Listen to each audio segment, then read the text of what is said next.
YCP MLA Ramakrishna Reddy ఆయన సోదరుడు Venkatarama Reddy పరారయ్యారు. Polling ముగిసిన అనంతరం ఎమ్మెల్యే సోదరుడు వెంకటరామరెడ్డి తన అనుచరులతో కలిసి కారంపూడిలోని టీడీపీ నాయకులపై దాడులకు పాల్పడ్డారు. ఈ దాడులపై సీరియస్ అయిన కేంద్ర ఎన్నికల సంఘం పల్నాడు ఎస్పీ సహా పలువురి పోలీసులపై సస్పెన్షన్ వేటు వేసింది. దీంతో ఎమ్మెల్యే అతని సోదరుల్లో కంగారు మొదలైంది.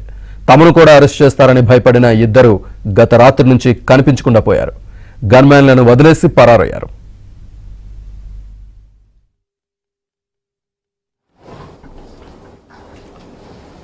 ఈరోజు ఇదే విషయానికి సంబంధించి పూర్తి సమాచారం అక్కడ స్పాట్ సాంశీరావు అందిస్తారు. సాంశీరావు, మాచర్ల ఎమ్మెల్యే పిన్నెల్లి రామకృష్ణారెడ్డి సోదరులు మాచర్ల నియోజకవర్గాన్ని వదిలి పరారైనట్లు కూడా తెలుస్తుంది. గత 15 ఏళ్ల నుంచి కూడా మాచర్ల నియోజకవర్గంలో అరాచకాలు సృష్టించిన పిన్నెల్లి ఎమ్మెల్యే రామకృష్ణారెడ్డి అతని సోదరులు పిన్నెల్లి వెంకటరామరెడ్డి నిన్న ఎన్నికల 13వ తారీఖు జరిగిన పోలింగ్ సందర్భంగా మాచర్ల నియోజకవర్గంలో రణరంగం సృష్టించి రావణ కాష్టలాగా తయారు చేసి టీడీపీ వర్గీయులపైన ఓట్లేయడానికి వచ్చిన ప్రజలను భయభ్రాంతులకు గురి చేసి దాడులు చేయడం, దాసులు ధ్వంసం చేయడం, వాహనాలు తగలబెట్టడం చేశారు.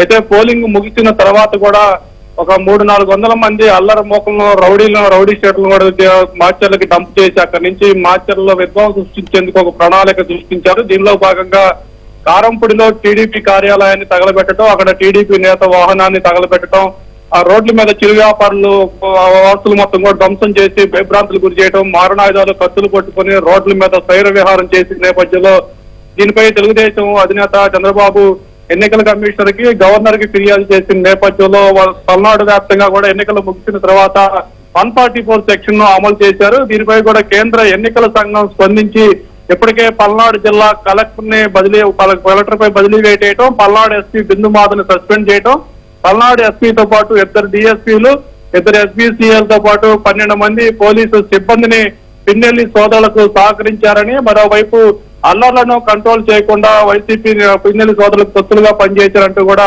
మొత్తం ఎస్పీ, డిఎస్పీలు, సిఎల్ తో పాటు 12 మందిని సస్పెండ్ చేసిన పరిస్థితి అయితే ఉంది. ఇక ఎంతటి యాక్షన్ తీసుకున్న తర్వాత తమ పైన కూడా కేసులు కట్టి తమను అరెస్ట్ చేయడం ఖాయమని భావించిన పిన్నెల్లి సోదరులు గత రాత్రి నుంచి కనిపించకుండా పరారయ్యినట్టు కూడా తెలుస్తుంది.